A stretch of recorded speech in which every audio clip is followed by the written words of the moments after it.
जय जगन्नाथ। शांत परिवेश मेघुआ पाग इच्छा है आज गोटे बद क्लीयर करद बद कौन। हाँ शुण स्पेशल आमर बालुगा माणपुर जिते गार्डियन आते आमर भाई आ टोका जो पिला अछ ए सब पूरा शुण मन देकर है प्राय किए कहती बाणपुरिया भाई तुमको विश्वास ना मत जन फोन रे भी कहला से दिन मो मुंडे पशिला सतरे कौन आम विश्वास ना मुझे चेक कली समस्ते विश्वासी भाई आहरी दरकार पड़े अन्य क्या विश्वास करनी कि आम बालुआ माणपुर लोक तो पूरा विश्वास कराया इच्छा हो व्यक्तिगत मुझे निजे चिंता कली कि अविश्वास करमती भी ना तेल कथाटा कौड़ आई बहुत दिन भाविला देखिली एटा तो इतिहास कथा पुराणा कथा आ जी भी कही के गोटे वार्ड लगे बाणपुरिया भाई की विश्वास नहीं तार अर्थ से आमको भाई बोली मानुला कौटी घटना आरंभ है खोजा खोजी खोजी परिशेष जहाँ माने जो पहुँचली से घटना आज आलोचना करिया ये आलोचना हवा दरकार आज्ञा ये आलोचना पिला मानक शिखातु धान कुटिले चाउल बाहर अगाड़ी कुटिले किसी बाहर वीडियो देखिए ता पूर्व कहीदे ये जो मानक आम पूजा करुचे मु व्यक्तिगत ना नौनी ये जो सब चलती बाबा गुरु सब केते कौन सब ड्रामा होची प्रकृति कौन माने स्वाधीनता संग्रामी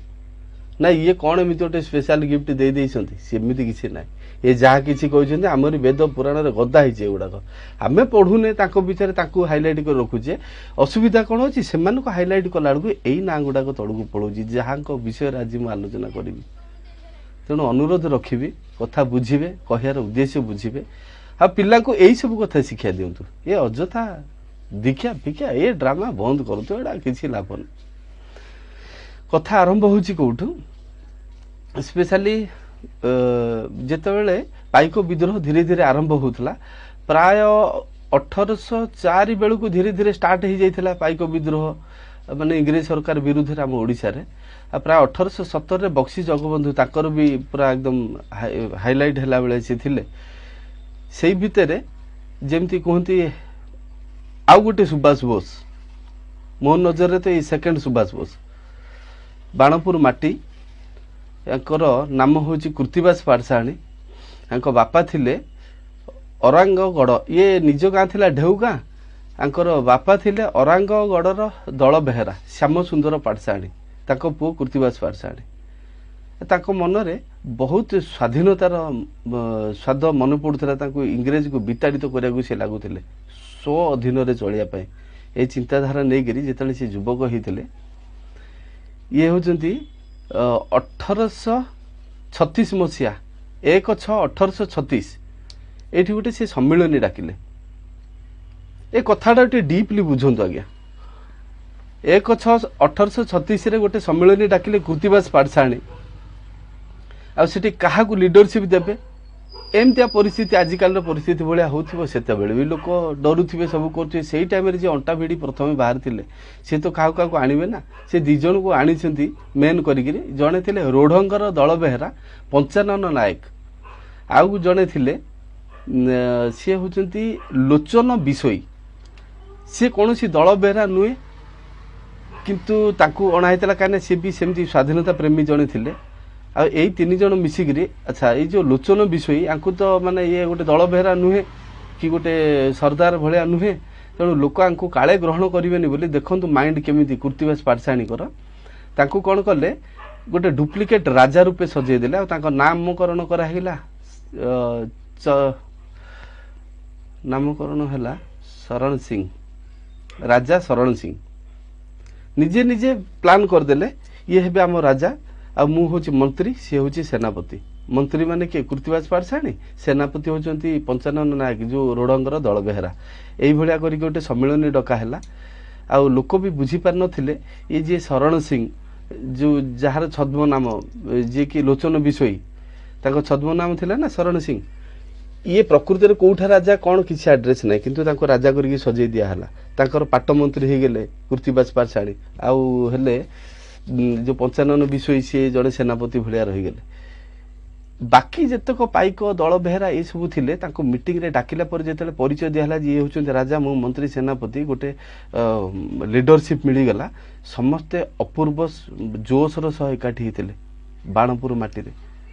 आईभली गोटे साधारण लोक को राजा करके डुप्लिकेट कर ठिया कर एत बड़ पाइक मिली एकजुट करवाटा एत छोट कथा नुहे आईटा जदि कहीं कर से बाणपुरिया भाई से बोधे किए के कहीदे ये बाणपुरिया भाई या विश्वास नहीं भाई दिल में आते हैं दिमाग में नहीं बाणपुरिया भाई ये कथाटा को भलरे बुझंतु एमती असंभव प्लानिंग हजार हजार आमर जो पाइक दल बेहरा समस्त एकाठी हो गले एकाठी होकर प्लान कौन कराला यहाँ 1/6/1836 एकाठी हेले देखु ठीक 4 दिन रे प्लान 1 रे एकत्रित हेले 4 रे प्लान है कौन बाणपुर थाना उपर अटैक करिया अटैक कराला छिनछतर माड जेतक कागजपत्र था सब पोड़ी निया लगेदेले आ बड़ आश्चर्यर कथा एटा कहीं इतिहास रे पढ़ाऊनी आम भी बुझीपारनी किंतु 4/6/1836 रे कृतिबाज पाठशाणी बाणपुर को स्वाधीन डिक्लेयर करथिले जे आमर एठी कई राजा ने आमे ही राजा शरण सिंह हैला आउ पंचानन नायक कृतिबाज पाठशाणी एमाने ही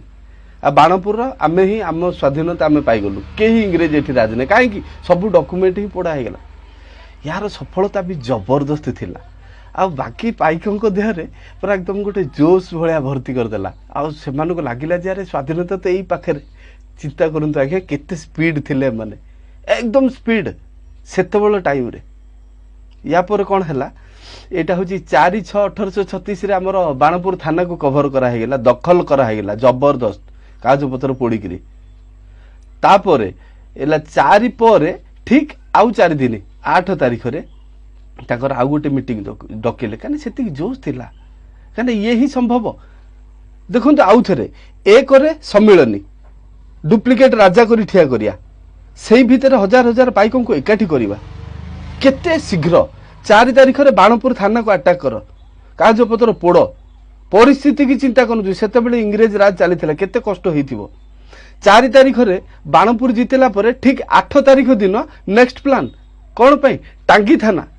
चलो टांगी थाना पुड़िया कागजपत्र नष्ट करते टांगी के आम अख्तियार को नहीं भाई आमर एडे बड़ एरिया स्वाधीन आ ये तो प्लान केवल कर जी से बाणपुरिया भाई से किए कहे भाई ये बाणपुरिया भाई हमको विश्वास नहीं ए पॉइंटा मन रख बालुआ बाणपुर पिला क्या कह आउ मु एते खोजिली एमती डेरिंग काम एते स्पीड काम एते माइंड काम वाला कहीं मु पाइनि हजार सलाम कृतिबाज पाठशाणी के जी कि बेलारे कहूँ विश्वास करें रूम ठिया हेले 8 तारीख जो मीटिंगटा है भीमपुर रे मीटिंग है सेमती बहुत लोक एकाठी होते आकर जबरदस्त टार्गेट थिला आ पूरा टांगी की भी दखल आनीदा तापर बोधे खोर्धा ब्रह्मपुर सब एकाठी हो जाते आम ओडिशा एमती चुटकी मारिकी आम स्वाधीन हो जाता केतेटा तो गद्दार थिबे ना से गद्दार कौन कले इंग्रेज मानू आड्रेस देदेले जे भीमपुर रे मीटिंग होची अधा मीटिंग रे पुणी इंग्रेज सेना अटैक कले बड़ दुखर विषय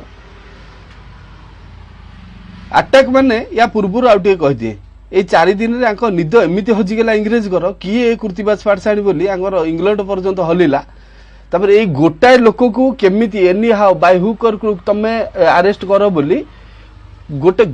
बाटालियन ताकर आसिक 2टा रहिले बाटालियन आसिक ए बाणपुर गोटे जगह चंछाला टेंट पकईकि जगिले गोटाए लोक को नाके दम करुला से कृतिबाज पाठशाणी हेले ये जो चंछा चंछी कले केबे मन हेले समस्त तो आस भगवती देखिया गोटे देखीदेव बाणपुर पल्टन पड़िया सेटा ए कृतिबाज पाठशाणी की अरेस्ट करने या एने कौ भली लोक थिले हैला तापर कौन है ये जेमती अटैक कले अटैक आमर जो मीटिंग चलता हठात अटैक कला देखु ये आपन आउ टिके पुणी पछकू नहीं जाऊँगी कृतिबाज पाठशाणी ये जो टिकिराई ठाकुराणी समस्त भगवती की जानते आज्ञा ए माटा को प्राय किए जानी ना टिकिराई चकादी आगू चकादी कथा आउ केते कहबी टिकिराई कथा शुणु कह जाए ए कृतिबाज पाठशाणी माँ बोली पूजा करता सी भी पुओ बोली बोधे भावुला केबे थरे टिकिराई डाकिकी गोटे खंडा और ढाल देता आ खंडा ढाल रखी था जो पर्यंत तो हाथ में थी तोर कहीं किसी उखाड़ी पारे आ गोटे ही ओडिशा यार स्वाधीनता संग्राम में आमर देवी देवता भी बाहरी थे ଯେମିତି ବରୁଣେଇ ରେ ବରୁଣେଇ କରୁଣେଇ ଦି ଭଉଣୀ ବାହାରିଥିଲେ କେତେବେଳେ ତା ଆଲୋଚନା କରିବା। ଆଗ ମୋ ବାଣପୁରର ସରିଯାଉ। ବାଲୁଗାଁ ବାଣପୁର ସାନ ଭାଇ କୃତିବାସ ପାଠଶାଣୀ ହେଲେ ସେ ଖଣ୍ଡା ଢାଲ ଯୋଉ ପର୍ଯ୍ୟନ୍ତ ତା ହାତରେ ଥିଲେ ତାର କେହି ଉଖାଡ଼ି ପାରିବେନି। ଆଉ ଯେତେବେଳେ ଭୀମପୁରରେ ମାନେ ଫିରଙ୍ଗି ଆଟାକ୍ କଲେ ପୁଣି ଧୂଆଁଧାର। ଆଉ ବୋଧେ ଏବେ ପର୍ଯ୍ୟନ୍ତ ମନେ ଥିବ କୋଉ ଭଳି ମାଡ଼ ଦେଇଥିଲେ ସେଦିନ ବି। ଏଡେ ଏଡେ ବୀର ପୁଅକୁ ତମେ ଧରିବାଟା ଏମିତି ତମେ କାହିଁ ଭାବୁଛ ଯେ ଗଦ୍ଦାର ମାନେ ବତେଇଦେବେ ଆଉ ତମେ ଧରିଦବ। ଧୁମ ମାଡ଼ ଖଣ୍ଡା ଢାଲ ଛିନଛତ୍ର କୁଆଡେ ଗାଏବ ଧୂଆଁ ଭଳିଆ ଉଡିଗଲେ କେହି ପାଇଲେନି। ଦି ଜଣ ଯାକ ଫେରାର। କିଏ ଶରଣ ସିଂ ଆଉ କୃତିବାସ ପାଠଶାଣୀ ପଳେଇଲେ। ପଳେଇଲା ପରେ ଇଂରେଜଙ୍କର ପ୍ଲାନ୍ ଫେଲ ହେଇଗଲା। କେମିତି ଧରିବା ବୋଲି ପୁରା ଯୋଜନା ଚାଲିଲା, ଜୋରଜାର ଯୋଜନା। ଭିଡିଓ ଲମ୍ବା ହଉଛି କିନ୍ତୁ ଦେଖିବେ ଟିକେ ଭଲ ଲାଗିବ। ତାପରେ ନିମକ ହାରାମ ତ ଅଛନ୍ତି ନା, ତାଙ୍କର ଶ୍ୱଶୁର ଭୂଷଣ୍ଡପୁର ଉଗ୍ରତାରା ମନ୍ଦିର ପାଖରେ ସେଠି ତାଙ୍କ ଶ୍ୱଶୁରଙ୍କୁ ବହୁତ ପଇସା ପତ୍ର ଦେଇଦେଲେ।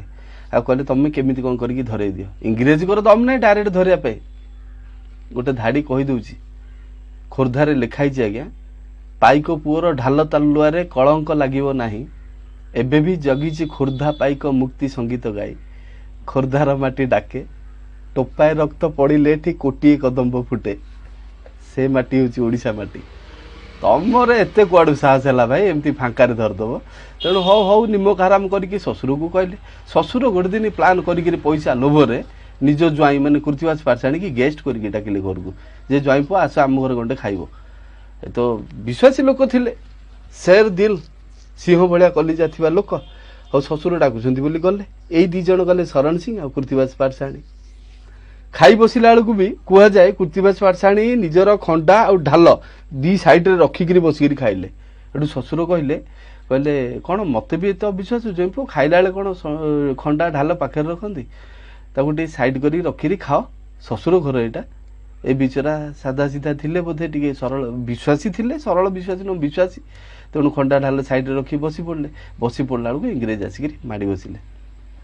ବିନା ଅସ୍ତ୍ରରେ ଥିଲେ। ଏ ତ ଯୁଦ୍ଧର ନିୟମ ନୁହଁ। ତାପରେ ସେମାନେ ଫିରଙ୍ଗି, ସିଏ କଣ ଜାଣିଛନ୍ତି, ମାଡ଼ି ବସିଲେ।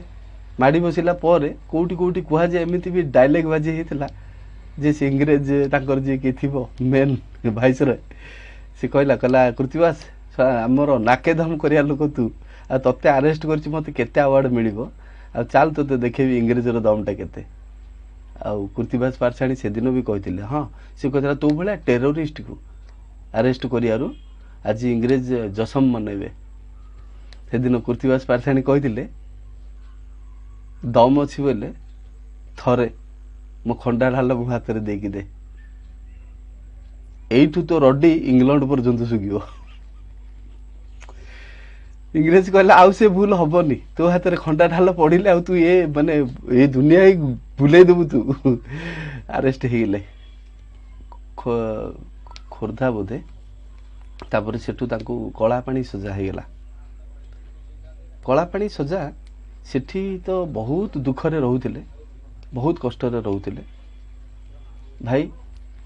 ମୁଁ କହିଲି ଏ ଅଯଥା ଦୀକ୍ଷା ଭିକ୍ଷା କଥା ଛାଡ଼, କାହାକୁ ପୂଜା କରୁଛ ଭାଇ, ଏମାନେ କଣ କରୁଛନ୍ତି ଆମ ପାଇଁ, କିଛି କରୁନାହାନ୍ତି। ଏଇ ଲୋକମାନେ ହାଇଲାଇଟ୍ ହୁଅନ୍ତୁ। ଭିଡ଼ିଓ ଅଧାରେ ଆଉ ଗୋଟେ କଥା ରଖୁଛି, ଆମ ପ୍ରଶାସନ ଯଦି କିଏ ବଡ଼ ଲୋକ ଅଛନ୍ତି ଆଜ୍ଞା, ଏ କୃତିବାସ ପାଠଶାଣୀଙ୍କ ମୂର୍ତ୍ତି କି ଗୋଟେ ବଢ଼ିଆ ଜାଗାରେ ପୋଷ୍ଟ କରନ୍ତୁ, ମାନେ ବଢ଼ିଆ ଜାଗାରେ ତାକୁ ରଖନ୍ତୁ, ପିଲା ଦେଖନ୍ତୁ ତାକୁ, ଏତେ ବଡ଼ ମୂର୍ତ୍ତି କରନ୍ତୁ। ପିଲା ଦେଖିଲେ ତାଙ୍କ ମନରେ ଆସୁ ଇଏ ଲୋକ କିଏ। ଏମାନଙ୍କୁ ଶୁଣିଲେ ହିଁ ନିଜର ବୀରତ୍ୱ ଜାତ ହବ, ପିଲାଙ୍କର ଦେଶପ୍ରେମ ଜାତ ହବ। ଏ ତମେ ଯୋଉ ଏ ଫାଲତୁ ଦୀକ୍ଷା ପଛରେ ଯାଇକି ତାଳି ମାରିକି ନାଚୁଛ, ଏଟାକରେ କିଛି ମିଳୁନି ଭାଇ। ବୁଝ, ମୁଁ କହିବାର ଉଦ୍ଦେଶ୍ୟ ବୁଝ। ତମମାନେ ବି ମୋର, ତମେ କେହି ପରର ନୁହେଁ। କଳାପାଣି ସଜା ହେଇଗଲା କୃତିବାସ ପାଠଶାଣୀକି। ସେଠି ତ ବର୍ଷା ହେଲେ ଗାଧେଇବେ, କେତେବେଳେ ଖାଇଲେ କେତେବେଳେ ନାହିଁ। ଯଦି ଯୁଦ୍ଧରେ କୋଉ ସୈନ୍ୟଙ୍କର ବ୍ଲଡ ଦରକାର ହେଲା, ଆଙ୍କରିଠୁ କାଢିକି ନିଅ, ସବୁ ଏମିତିଆ ବଡ଼ ଅକଥନୀୟ ଅତ୍ୟାଚାର ହୁଏ। ଏଇ ଭିତରେ ସେଠି କିଏ ଜଣେ ଥିଲେ ଭାଇସରୟ, କିଏ ଯାଇଥିଲେ, ତାଙ୍କର ସ୍ତ୍ରୀ ଡେଲିଭରି ଟାଇମରେ ପ୍ରବଳ ପେନ୍ ହେଉଥିଲା, ଆଉ ପ୍ରାୟ ମରିଯାଇଥାନ୍ତେ। ସେ ଏତେ କଷ୍ଟ, ସେତେବେଳେ ସେତେ ମେଡିକାଲ ଫେସିଲିଟି ବୋଧେ ସେଠି ନଥିଲା। ସେ ପେନ୍ ହେଉଥାଏ, ଏଇ ଯେଉଁ ଇଂରେଜ ଅଫିସର ଜଣକ ଏପଟ ସେପଟ ହେଉଥାନ୍ତି, ବିକଳ ହେଇକରି କାନ୍ଦି ପକାଉଥାନ୍ତି, କାହିଁକି ସେ ତାଙ୍କ ସ୍ତ୍ରୀକୁ ବହୁତ ଭଲ ପାଉଥିଲେ। ସେଇ ଟାଇମରେ କୃତିବାସ ପାଠଶାଣୀ, ମୋର ହିରୋ, ମୋର ରାଜା, ମୋର ଡନ୍, मोर मार्गदर्शक मु ये फालतू जिनस दीक्षा पिखा को जाऊनी मुझे ही लाइक करुच्ची 100 सलाम मारुची बोधे कौन बस्ता फस्ता बोहीकि बीचरे चली खाई कि नहीं कौन दाढ़ी फाड़ी हो जाइए गाधे कि नहीं गला बेलू बहुत तार कष्ट से स्त्री लोक शुणिक से इंग्रेज ऑफिसर को डाकिले टी रही आसे इंग्रेज आसला कौन है डेलीवरी पेन हो बोधे ना हाँ ये मरजी ये आज्ञा कौन करी मु बुद्धि दुसुनी ए चेन खोले मु भल करदेवी आ कृतिबास पाठशाणी आयुर्वेद ज्ञान भी प्रबल थिला इंग्रेज तो किसी बाट ना सी जेल चेन फेन खोलीदेला पाठशाणी गले कौटू कौन चेरमूली टीका आनिक मकचिकी पाटे देदेले ये गोटे 2 मिनिट भितर नॉर्मल डेलीवरी है से दिन इंग्रेज कांदी पकई किसी कही पार्लानी आ मन मन सी लड़ी इंग्रेज आम पाठशाणी तांकु किसी पचारि पार्लानी फाइल आसिक पर देखिला कि किए कहीं अरेस्ट होती सब बुझिला पर सी भाविला जी मते मो स्त्री भली एडे गोल्डन गिफ्ट दे परछु मु ता रिटर्न रे ता केस टा विन करके देखेबी तेणु सी कौन कला सब फाइल खोजिला पर आ कुहा जाए से कला पानी रु सी हमर ए ढेउगा आस्तला बाणपुर ढेउगा आस्तला से घर भी देखिछि सब पचारिछि सब डाटा नेछि नेला पर केस बहुत लड़ीला बहुत लड़ी लड़ी लड़ी लड़ी परिशेष रे डिग्री हला डिग्री हला पर खुशी मन रे कला पानी जाईगिरी कृतिबास पाठशाणी की कुंडे पकई थो कुंडे कहला पाठशाणी तुम जाओ तुम गाँ को मु कौन तुमको गिफ्ट दे पारथी तुमको स्वाधीन करदेली भाई तुम फ्री करदेली तुम जाओ री तुम गाँ को एत कष्ट तुम करनी है तुम भाया लोक एठापाई योग्य नुहे आ तुम केस मु जीति जाइए तुम चलो पाठशाणी एत खुशी नथिला आज्ञा पाठशाणी कहले कहले जीवी किंतु 2टा शर्त रे 2टा शर्त कौन प्रथमे मु जाऊ जाऊ मोर जो अस्त्रागार को तब सरकार इंग्रेज सरकार सीज करटा मुकुले कि मो ना करदार अच्छी नंबर 2 हूँ जो ससुर मत अरेस्ट कले निमक हराम माने खाद्य को डाकिकी खाया उपर पहाड़ देला भाया तमर सपोर्ट करी जानतु जे तम मैंने केते निमक हराम तेणु मु चाहूँगी मु गला बेलू इंग्रेज सरकार ही ससुरर बेक काटिकी ता कटा मुंड मत दबार अच्छी मु प्रथमे ओल्हो ओल्हो से मुंड को देखिले ही जाइए ओडिशा जीवी नहल नहीं मुझे जीविन ओडिशा इंग्रेज बहुत चेष्टा कला आमती हो पार कि क्या गोटे मर्डर करके मुंडटा दबाटा हो पारनी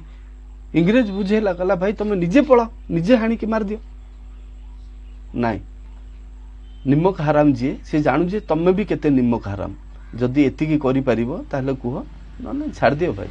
मु ओडिशा जीविनी एठी रही तापर इतिहास प्राय नाही कौ दिन बोधे सी चली गले ए भिडियोटा करिया को भाबिलिनी 4-5 दिन हेलाणी कि 10 दिन हेलाणी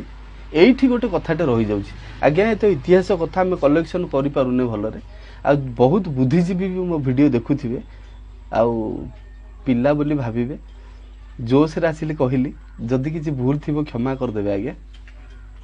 उद्देश्य थिला एडे बड़ महानायकर नाटा बालुगा बाणपुर कौन सारा ओडिशा रे समस्त टिके जानत आबे जने मोर एडवाइजर भाईना अच्छी सी कहले विजय भाईना सी मत कहले कहले ना रे तांको डेथ कला पानी रे हेनी मुली केमिति आपण कहि परिबे ना देख कला पानी रे जे डेथ होउतले इंग्रेज तांकर डेड बॉडी भी हैंड ओवर करूतले घर को फेरौतले तो जेहेतु आंकर डेड बॉडी आसीनी तेणु आम केमिति कहि परिबे से कला पानी रे मले बोली ए भी संदेहर विषय मु ताम पचारि ताले हेइथिबो कोन ना एमिति हेइ थाइ पारे केते जण ऐतिहासिक कहउछंती बोधे से जो आजाद हिंद फौज हो एमिति कौन गोटे ग्रुप रे सी एमाने जाइकरी तांको सेठू काढ़ी आनी थिले आ सेई युद्ध रे काले ये मृत्युवरण करिथिबे से जहाँ भी हो किंतु कौ दिन जे एडे बड़ महानायक जन हजि गले आ ओडिशा आसिलेनी ता खबर केही रखिलेनी आगे मन दुख हैला दिने आमे दी भाई एते विकल लागला तांको ढेउगां को गलु एथि पई से माटी के आउथरे आउसी देबी से घर को आउथरे गेलो कर देबी से तांकर ये पचारि तांको वंशर किए अच्छी एमाने सब तांको दादा बड़ापा एम सब अच्छा मुझे कहली तांको ब्लड रो किए अच्छा टे कहतु भलरे बसिले कथबार्ता हेले कहले ताको ब्लडर के नाहांती मु कहली गले कुआडे सब ताको स्त्री कुआडे गले ना जेमती कलापाड़ी सजा हो गला से सुइसाइड करदेले ये तो भारतीय नारी ये तो ओडिशार परंपरा सी सुइसाइड करदेले कीर्तिवास पारछाणी कुआडे हजिगले भाविबे टिके जदि सत्य आरेस्ट हो न था किए कुआड़ू स्वाधीनता संग्राम करुची करू आम ओडिशा तो फास्ट स्वाधीन होता आउ समग्र इतिहास रे प्रथम निजे स्वाधीन डिक्लेयर करियार जगह जदि कि थाए सेटा होची बाणपुर आ तार लीडर होची कीर्तिवास पारछाणी जोटा सारा भारत रे एमिति बोधे किए करना से बोधे किए कही भाई बाणपुरिया भाई की विश्वास नहीं रोची ये फालतू दीक्षा फिक्षा बंद करंतु आज्ञा आउ थरे कहूची लोकों को कहले तो ब्लॉक कर दूसरी आमको गोड़ हाथ धरले भी ब्लॉक खोलियार नहीं न खोल भाई लगी था तम मुंडे पशबनी आ जदि किए बुझीपार देश प्रेम कथा मो बालुगाँ बाणपुर कथा एटा बुझे